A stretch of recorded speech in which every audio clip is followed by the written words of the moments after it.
Welcome back to the Performance Wellness Dialogue, everybody. I am Derek Anderson, your host and founder of the Elevate Performance Group.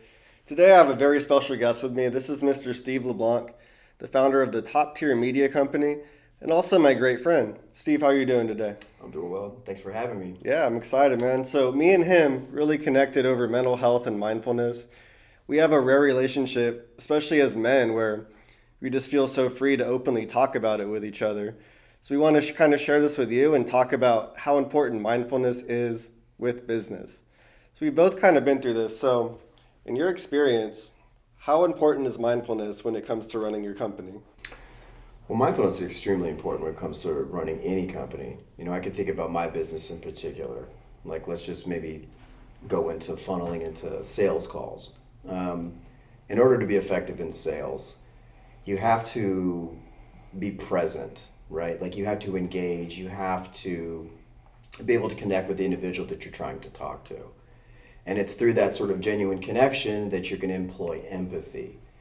And you can't be empathetic with someone you're sitting across from at a sales meeting or outside of a sales meeting unless you're completely present, right? Like, you just can't, right? So mindfulness is simply the practice of learning how to get outside of that train of thoughts and thinking that's typically governing your life and learn how to be present so that you can engage and feel the individual you're talking to, certainly when it comes to business, right? You're not being governed by your thoughts. You're not identifying with what's going on in your mind. You're not stressing about, is this person going to purchase this? Or, what's my boss going to think if I don't make this sale? All those dominating thoughts that typically distract somebody from being effective in a sales meeting. And of course, the other person can feel that, right? So if you're having a conversation with someone and you're trying to present them with a solution, in my case, marketing, and you're only focused on making sure something is sold, that person can pick up on it's not genuine. I mean, all of us, I think, can tell when someone is truly trying to help us and provide us with a service, or they're just trying to sell us something. And again, I believe that an effective salesperson is an individual that can simply connect with the individual they're talking to, have empathy, feel them, and then present them with a solution. And mindfulness is essential in that process. So 100% agree. And everyone listening or watching, I'm sure, has seen this too, where on your LinkedIn platform, for example, you get dozens of cold outreaches a day, and it's just trying to sell you. If you're not interested, they just kind of leave you alone. But really, like, I'll always try to respond and try to connect, and maybe we can work something else out. But they just kind of brush right through you. So you need that empathy. You need to be willing to be patient, and a lot of times mindfulness is truly productive with that. So I do want to ask you, in terms of with your own company, what mindfulness techniques do you give to your employees to kind of help them get in that mind state? well, like I mentioned, again, just focusing on sales, for example. Like, before sales meetings, I try to coach my staff, and I won't even use the term mindfulness sometimes with some of them. Instead of getting them to digest mindfulness or attach a label to it, instead we'll have little 5 to 10 minute pre-meetings where we tell the guys take a seat, forget all about what it is that we're trying to talk to our salesperson or to the prospect about, and instead sort of put your attention on how you're feeling right now. Put your attention on maybe a sensation, your feet, your hands. And I explained to the staff that this is an important opportunity for you to learn how to kind of settle down and be present so you can absorb the information that's coming across from this other person, right? And it's a 5-10 minute protocol that we follow, and it's highly effective, right? I've got feedback from my staff in the past saying it's really important for me to have that pre-sales meeting, sort of like, okay, let's let the emotions dissipate a little bit, let's calm down, let's be present, and it allowed them to be sort of, again, barring from what you said before, being patient and being able to listen and engage with this individual. So 5-10 minutes protocol prior to sales meetings, since implementing that, it's been huge, right? You kind of get out of your own way, slow everything down, and again, become porous and receptive for the sales for that sales meeting. So it's been super effective for Yeah. us. Yeah. It's so cool how unique every situation is. Like, your employees working under you, you're one of the calmest, most unpressurized people I've ever met. So for your team, pressure wasn't really an issue. It was more preemptively looking into the future, like worrying about the call or maybe having post call anxiety. So, this is just another way that mindfulness training can help, even if it's not pressure related, right? Absolutely. Yeah, absolutely. I mean, just mindfulness in general is just simply the act of observing your thoughts and not identifying with what's going on in your mind at that time, like anxiety, depression. These are all things that are constructs of a thought. Like, you're not just anxious. Anxiety is a byproduct of something that you're thinking about. And that's only going to happen in your mind when you're lost in these thoughts. We've all had that. We've all been, driving on the road, and then something comes across our field of thought, and then immediately we're overtaken with a sense of anxiety or panic or depression or worry. And sometimes we never snap out of it, right? And that happens with anxiety. It can happen with depression, and these are all just constructs, right? And so mindfulness itself is simply just the act of being mindful, being aware of the thoughts that are happening in your mind, and not boycotting them, but acknowledging them, just sort of letting them pass, and then taking your mind and taking your attention and putting on something else.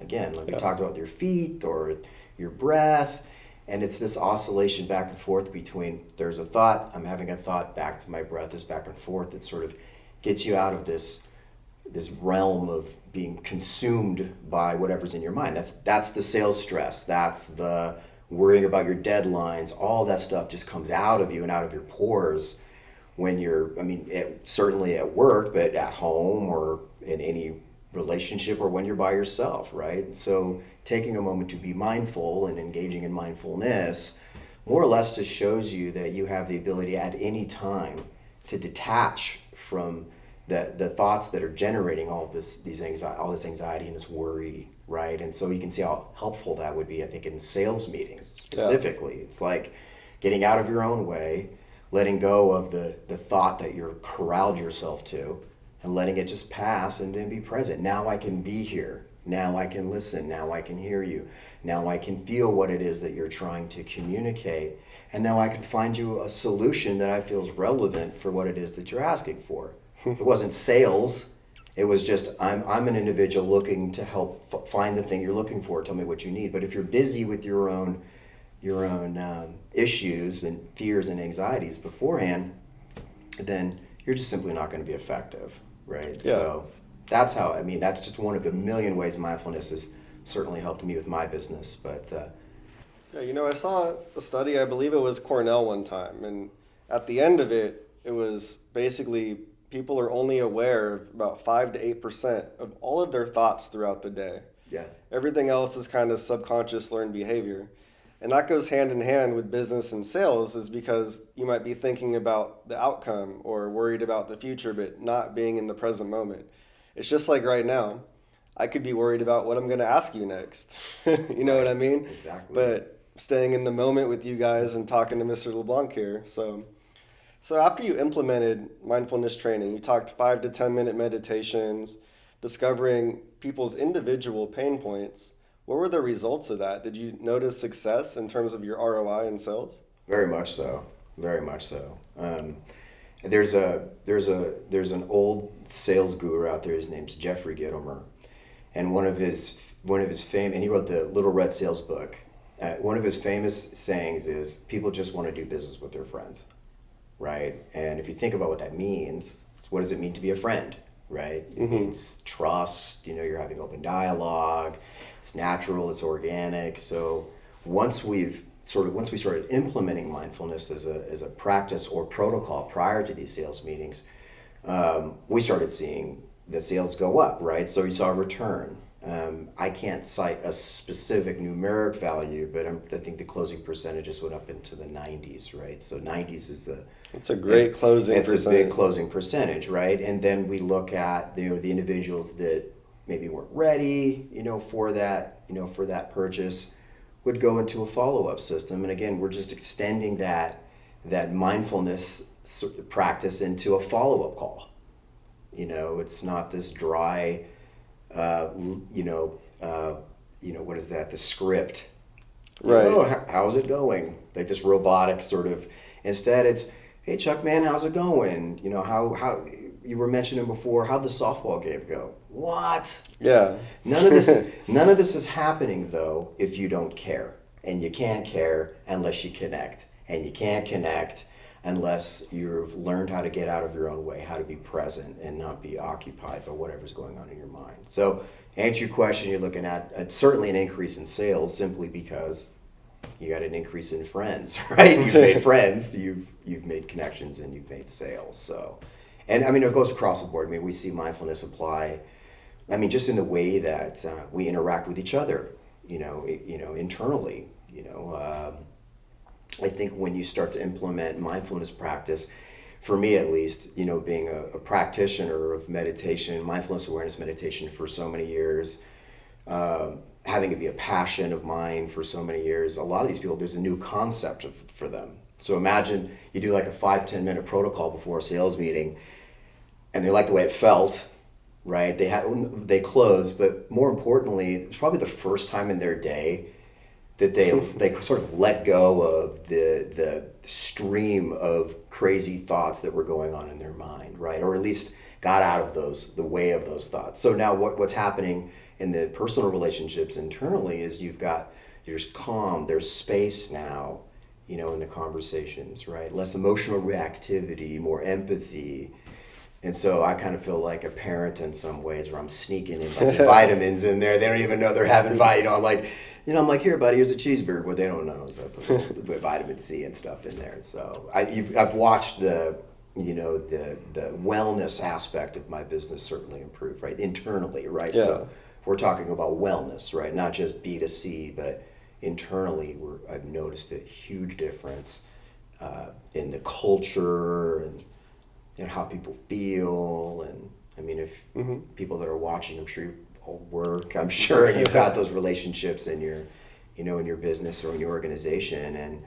And I'm sure some of them are tough. There's a lot of friction, and Yeah. you can see how, having the ability to remain calm and present and detached from, some of the erratic thinking can help improve the emotional temperature in your business. And it has. I mean, it's huge. And I mean, it goes on and on. I mean, with the health components and, how it improves your body, mind, and soul. But these are things that you and I talk about all the time. But it's just certainly the improvement for my business has been huge, both internally and externally. Yeah, I feel like in Western culture, it's not really a known thing. I wouldn't say it's taboo, but they don't really teach us about mindfulness and mental health in school. Me personally, I'm 34 right now, but I didn't learn about this stuff until about 23 going through therapy. So when you implemented it with your team, did you find that there was an interest, like people wanted to stick to it and start their own kind of practice? Or maybe there was things within their mental health and their subconscious mind that they weren't aware about themselves in their thinking? It's a good question. I have received feedback from some of my staff, over the years in terms of the benefits that they've received from it. I just think that, going back to the point you made earlier about how this isn't something that's baked into our society, it's not something that we talk about in school. It's not something that you're talking about at the atypical American dinner table, right? So, and it is very sort of Eastern. So there's some taboo wrinkles in there still, right? So when my staff are going through some of these protocols, I think that they're simply experiencing the ancillary benefits. Like they feel better, but they don't know why, right? I've got feedback like, I love working here. Everybody's so cool, and everybody's so chill, and so that's the kind of feedback that I get, but I'm on the background like, twisting my mustache going, I know why it's better, I know what's going on, and I've had a couple of staff come to me later that have suffered and have shared with me that they've had some mental challenges. There's a lot of anxiety out there. And have wanted to know more, right, about, and wanted to stretch themselves a little more and learn more about meditation. And for those individuals, then, I point them in the right direction. And have even taught meditation to some of my staff. So it's awesome. I have some fun stats for you about meditation since you brought it up, and since that's what you're giving your employees. So, 52% of all wellness programs that companies provide are generalized. And basically, that just means gym access. So, not everyone needs that, or they might not know what to do, especially in a media industry where it's not as known of a thing of, how to program design to reach your specific health goals. But what percent of all corporate wellness do you think provides meditation? Just give me a guess. Talking all 10, companies in the country. 10%. Pretty close. It's 10%. actually 18%. But big picture, that's nothing. It's nothing. That's, That's I don't nothing. know how many employees in this country, but hundreds of millions. And Right. only 18% of that even has access to meditation or stress relief programming from their employer. So I want to applaud you for providing that because it's super rare and it is a major problem. If you go through surveys of what people are like struggling with mentally, it's usually stress related. And good job being on top of that. Well, I appreciate that, man, and likewise. I mean, it is certainly as a practitioner of meditation and mindfulness for years, it's always refreshing to see a new growing trend with mindfulness, or certainly this sort of modality of way of being and way of thinking, and I think it's important. You're right. I mean, it's really, really, really hard to be depressed and anxious if you're not consumed by what's going on in your mind, right? So Yeah.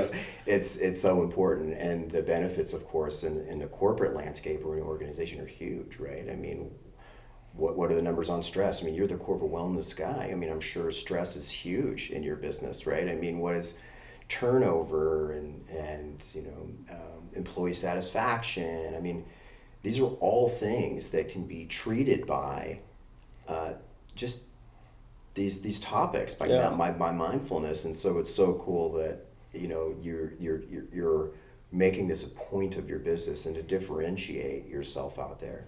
And more than that, I think it shows me that as a corporate wellness business organization, you want to be effective. And that's what I think is best about what it is that you do specifically is you're not just trying to package and sell yet another corporate wellness package. You want to be effective. Like, you want this to work. You want your service to affect change, right? And I mean, you could still do the app, and you mentioned that. You could still do the newsletters and the rah-rah speeches, but for you it's like, no, it's not enough. For this to be effective, to be a good service, it needs to include this element. So, I applaud you Thank on you. that. It's huge. I mean, it means you care. Just like you mentioned with sales, having empathy and caring for people. That's why I do this because I want to help others. I care about it. I've been through these anxiety, stress, depression issues myself, and I know you Yeah. can relate to that as well. Yeah. And that's why we have that empathy to help others, not just on our team, but with other teams as well. Absolutely. I mean, in terms of, you know, making sure that the individual that you're selling a service to ensure that, that they're receiving it, to ensure that it's effective, you have to care. And, it shows like that you care, right? And I really, again, I appreciate you, having me here and, talking about the subject that means so much to me. It's, my life's work, certainly, and personally and professionally. So again, likewise, it goes back at you, man. It's really cool to see that it's something that means a lot to you. Well, thank you so much for your time today. Is there anything Yeah. else you'd like to share with the audience? Yeah, I just, again, I appreciate it. Again, I have to go back and say I'm really grateful for an opportunity to talk about this, whether it's mindfulness or, the subject of meditation. It has been life-changing for me as a person. I have a lot of interest in the mental health field, and I receive genuine satisfaction and gratification helping people feel peace or helping people let go of the things that bother them, that make them suffer, right? And, for those of you that are watching this podcast, outside the realm of business, like if you have issues with anxiety or depression, hypertension, there are a lot of resources out there for you to help yourself by learning how to detach from these thoughts, these cognitive distortions that are sort of defining your experience, right? That you feel you can't escape from. So many resources, and I can't say that enough. Take the time to research mindfulness awareness, meditation. It's free.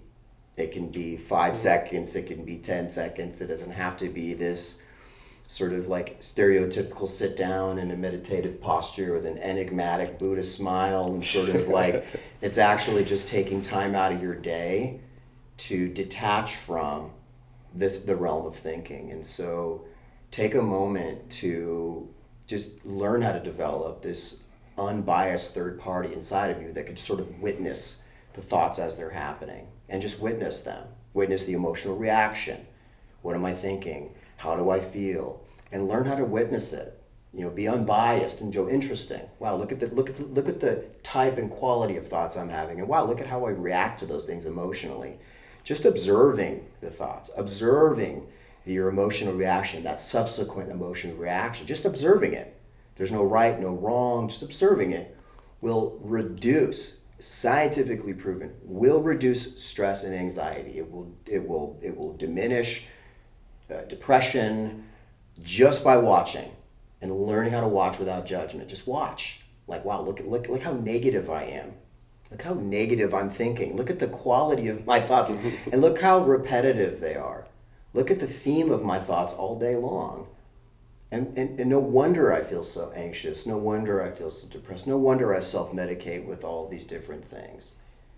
It's like you're in a movie and you're in a movie theater, you're watching it and you're unaware that you're watching a movie.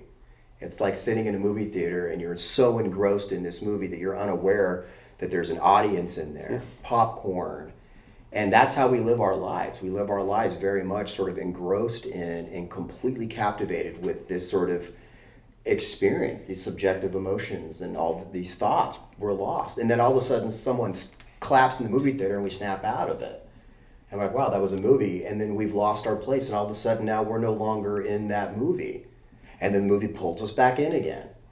But until you knew that you were watching a movie, you were completely engrossed. You were crying when Forrest Gump, lost his wife. Like you were there. And that is the best sort of analogy, I think, for the way that we live our lives. Like we are completely lost in the movie of our minds. And we are not given any encouragement or told that there's another way of thinking or being.